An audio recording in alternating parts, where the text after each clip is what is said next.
episode 5. Yeah. Who do we have today? We have my dobro, Alfonso from Stasio's Italian Deli. You two are out of control, so it'll be great. Yeah. Stay tuned.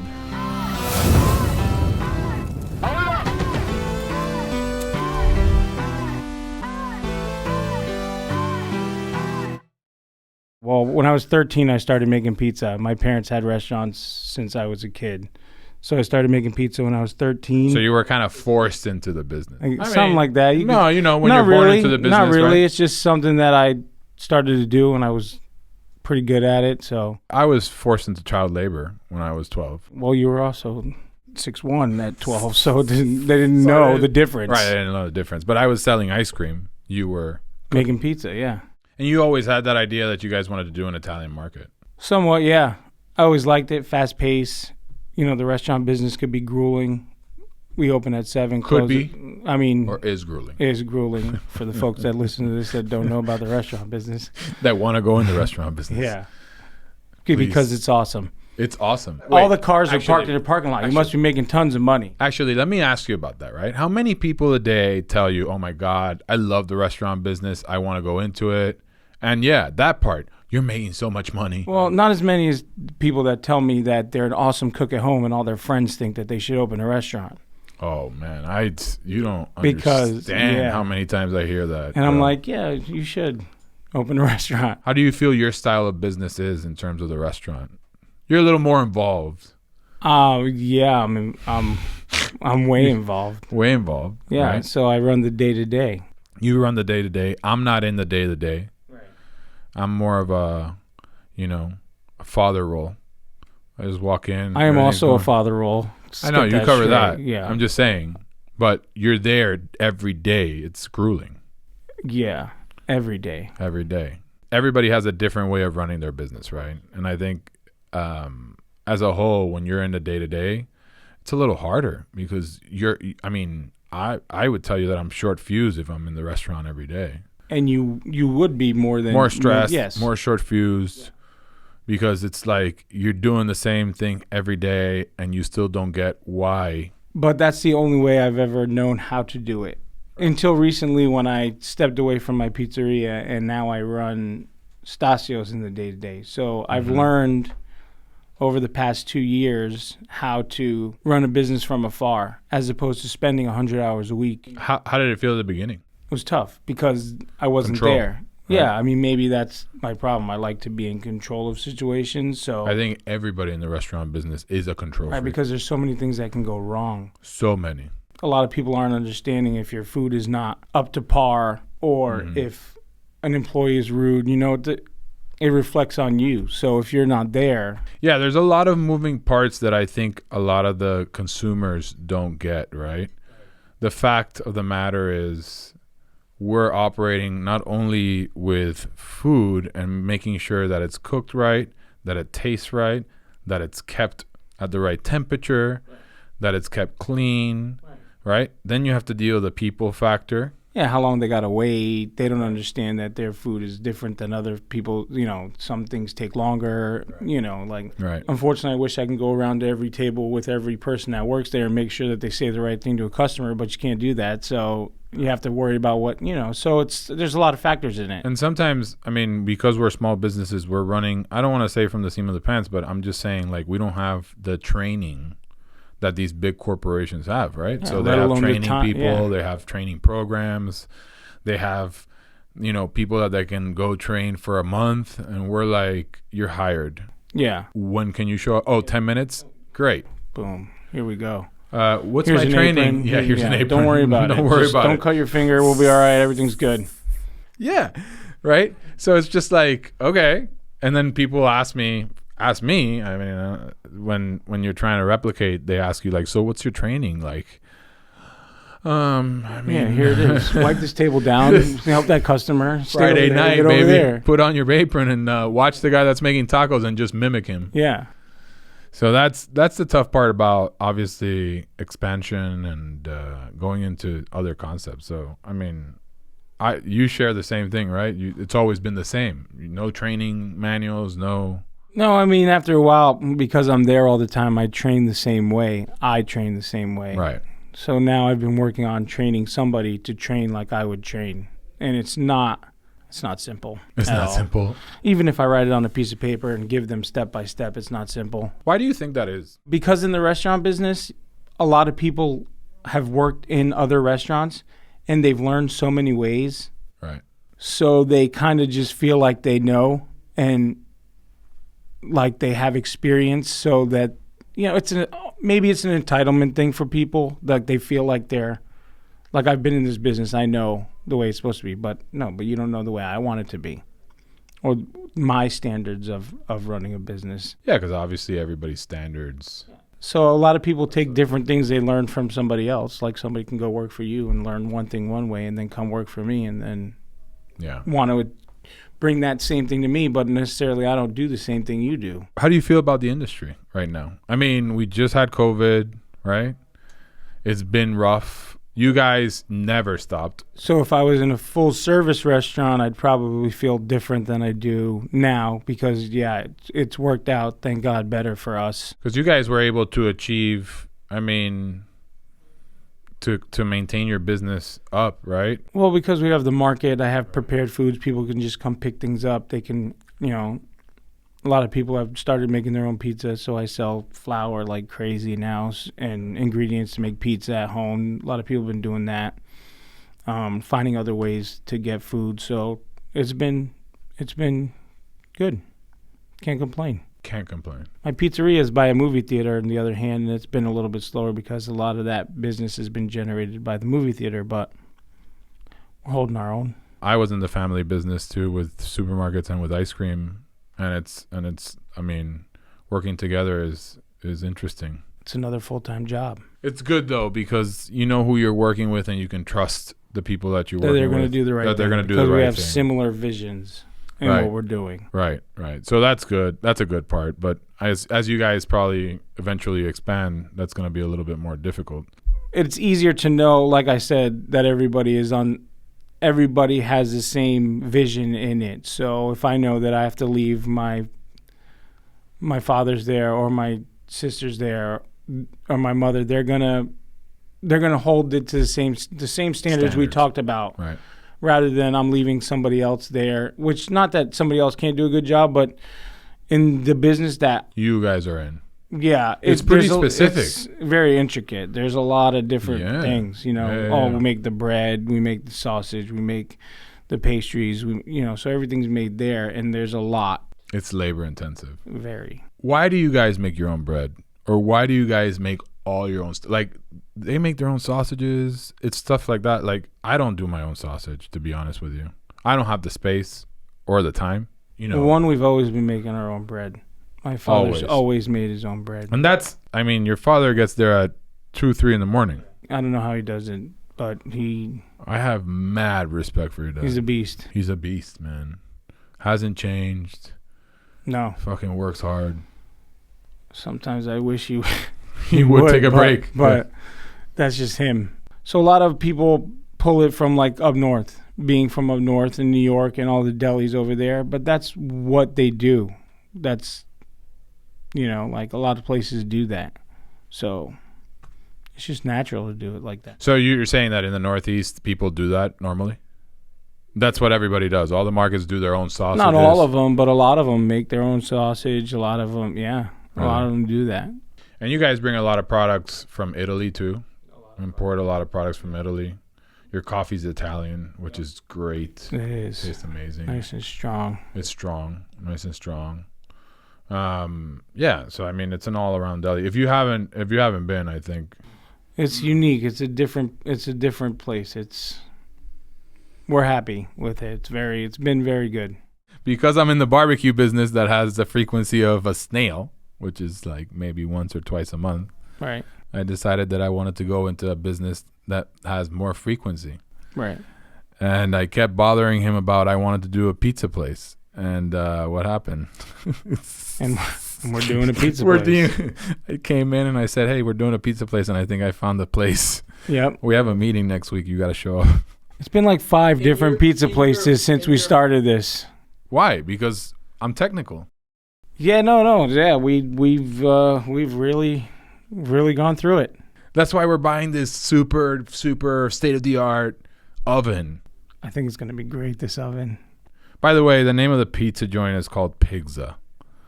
Yes. Let's talk about the name. When I came with the name, you were like, that name sucks. Well, I mean, I didn't use the word sucks. Yeah, it sucks. It sucks. And then every person that you've told, you're really going to name it Pigzza? Yeah. People have walked up to me and been like, dude, what's up with the name? And I'm like, what are you talking about? The pizza place, Pigzza. And I'm like, oh, I don't know. That's not my thing. Got nothing to do with that. So, you know, we have different roles, me and you. You take the name, and I'll...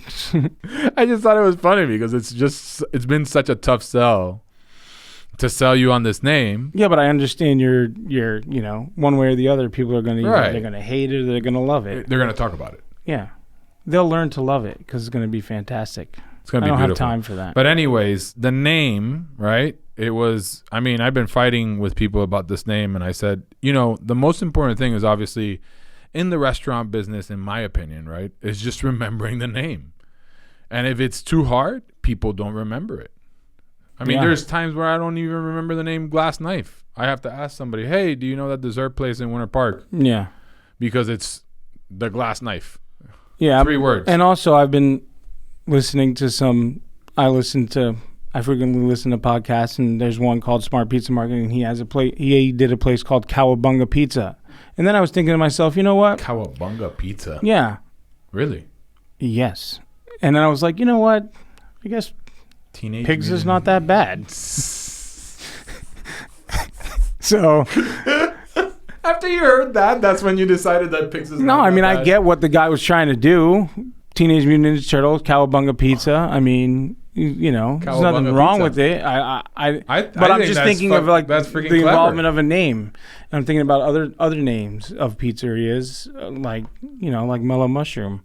Who we're going after. Hard. We're going into a business, and you know more about this business than I do. I mean, just to inform everybody, like, I went to the Northeast in October and did a pizza tour where I went New York, Philadelphia. I didn't stop in Connecticut. I should have. It's the worst mistake. Yeah, worst mistake ever. And Washington, D.C. I even had pizza in Miami. And the best pizza I had was in a small place in New York, which was fantastic. And I think I wouldn't stop talking about the place. Right. Because it was 500, 600 square feet, and it felt like a party the whole time we were there. I mean, they were giving Nutella shots to people at the table. Come on. Like, who doesn't love a Nutella shot? They were playing reggaeton. They were playing, you know. Yeah. You know, my kind of thing, right? I got you. You got it. I got a bunch of different ideas, and I came back and I was like, yo, Al, this is happening. But it's evolved into, I think we have the vision of where it's going to go now, and I think it's... Yeah. I mean, the pizza business as a whole, right? It's a complicated business because there's so many. Yeah. We're kind of like sitting ducks in the same business that everybody wants to be in because everybody likes pizza, right? They go to eat pizza once a week. You go to eat pizza once a week, even though you make it. Right. You still like the business. Yeah, I love it. Why? Why did you say, yeah, let's do it? Yeah, but I love the business, and I love pizza, and I love the pizza business. I think it's just, like I said, something that I've been decent at, so it's comfortable to me, and that's it. I love doing it. I've changed my mind, I think, 5 or 6 times of what kind of pizza I want. And I think we still haven't been there, right? We've tried recently 2 doughs. We're working on it. But we decided as a business that we were going to do specialty pizza because I think it's the business where... It's different than your normal pizza place. We're bringing in product from Pig Floyd's. We're bringing in product from... Like your business, Pig Floyd's is different than every other barbecue place. Right. So we're trying to differentiate ourselves in a business that's very traditional. Right. Which is why I like to go into business and try to destroy the usual. Right. Yeah, like we're going to try to do smoked pepperoni. We're going to try to do, smoked brisket. Some of our pizza is going to have pork fat in it. We're going to have a cooked sauce. Brunch pizza. With smoked salmon. Whoa. Aren't you excited about that? Let's share the vision for the concept. What's your vision for the concept? A party. A party. Like you said. Straight out party. You went to the place in New York, and I guarantee you if the pizza was horrible, you would still remember that place. I would still. It was a good time. Right. It made you feel good. It made me feel great. Yeah. Like, honestly, it made me feel great. I mean, I even like the lights on the table. The product has to be good 100% all the time, but the experience has to be as good. You think atmosphere is more important than food? Goes hand 60-40. 60-40 atmosphere? Food. Really? I think the food is very important. Well, I think the food is extremely important. But yeah. Let me say, like, there's a bunch of restaurants that are full service, that are full bars. They don't have good food and they're packed. So what do you think it is? The atmosphere? Yeah. I don't get that sometimes, though. Like, I don't get it. I go to restaurants that I'm like, yo, the food sucks. But literally, it's packed. Your mentality is different than everybody else's, though. How is that? Because everybody else doesn't think about food or the restaurant business the way you think about it. I mean, but you think about it that way, too. Like, if the food's not that good, you're not going to go back. I don't go anywhere. I work 100 hours a week, so I don't really go anywhere. You go to Pig Floyd's on Fridays. I do, Fridays. I go see half Jenna. Half rack of ribs. I go see Jenna at Pig fries, Floyd's on Friday. Rice and beans. Same order. Same order. Same order. It's all right, man. You ate eggs with chicken for a year straight. One of the things that I continue to be on you about, right, is just the fact that we don't want to take any shortcuts. I mean, I've talked to you about water, right? They talk about this water issue. Like, oh, the water in Florida is hard. Yeah. The water in New York is better. Like, so we've even tried to look for a filtration system that mimics New York water. That has some truth to it. The Why? humidity in the air has different different truth to it too. The flour, right? There's different types of flour. There's different type of cheese. There's a different type of sauce. There's the tomatoes can be, the tomatoes can come from a different area of Italy and have a whole different taste. Yep. Isn't it so complicated though, and so intense in the sense that, you know, you try to make the best pizza possible with the best ingredients and still people might not like it? Yeah, well. Are you scared about that? No. No. Okay. I'm not. Today I was discussing with a friend of mine that does barbecue, and he helps me out all the time, and I'm like, hey man, I'm not happy with my pork. I don't think I've been happy with my pork for the last 7 years. No, you've been talking about your pork for a while. I mean, and then people really come up to me like, oh, that pork was great. That's my point. That's what I just said to you 5 minutes ago. What did you just say to me? I just told you that people don't look at it the same. Yeah, it's like being a musician. Right.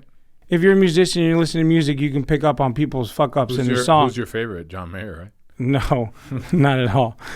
You can pick up on people's fuck-ups. But if you don't know how to play music, then you don't understand where somebody screwed up. Yeah, I don't disagree with that. I mean, that person is going to walk off stage and go like, oh, wow, that was shot, right? And then everybody else is going to be like, that was the best concert ever. Exactly. Yeah, no, I understand that. So people that come up to you and say your pork is great and you don't think it's great, those are the type of people that say they should open a restaurant. I think if he can do it, why can't I? I have my big green egg at home. I cook some pork all the time. Oh, I think it's funny, you know. They come up to me and they tell me about how they do it, and I enjoy some of the stories, but I'm like, oh, okay, great. Yeah. I just went to Atlanta, and this place that I went to, he sells 800 to 1,000 pizzas a day. What kind of oven did he have? He had 4 or 5 ovens. It's crazy. He was doing ridiculous volume, and I sat in line. I literally waited 7 minutes. No, actually, it was 12 minutes. 12 minutes because there was 10 people ahead of me. But she says usually 7 to 8 minutes. But that's basically what it takes to cook a pizza in a 600-degree oven. No, but I was just impressed at the fact that they're just doing it so quick. And they were kicking it out. That's crazy. I was like, wow, man, these guys have a system. Have a system down. So for those that don't know, I signed the contract back in December. Mm-hmm. I think we're going to open July, August, September, maybe November. Yeah, July, August. Depends on the city, right? Yeah. So let's talk about your career, right? Yeah.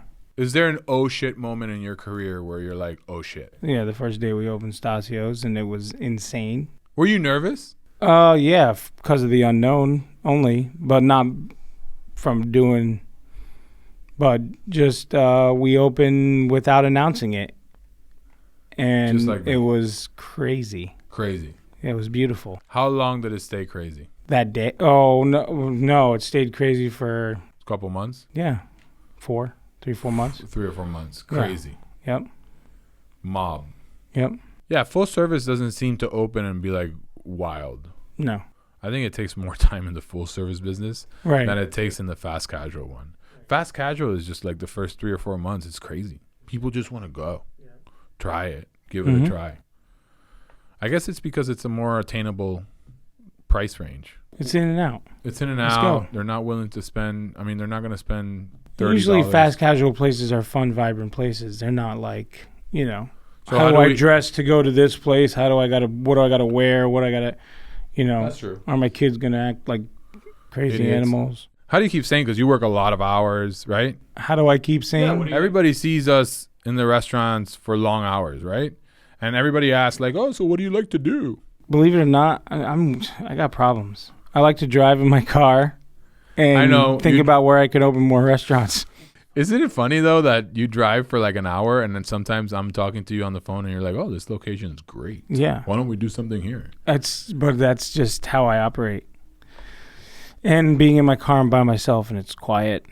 Yeah. Like that's how you keep saying, right? That's it. The oh shit moment was the opening of Stasio's. Yeah, that and when I opened my uncle's place, I figured to myself, like, this is what I'm going to do.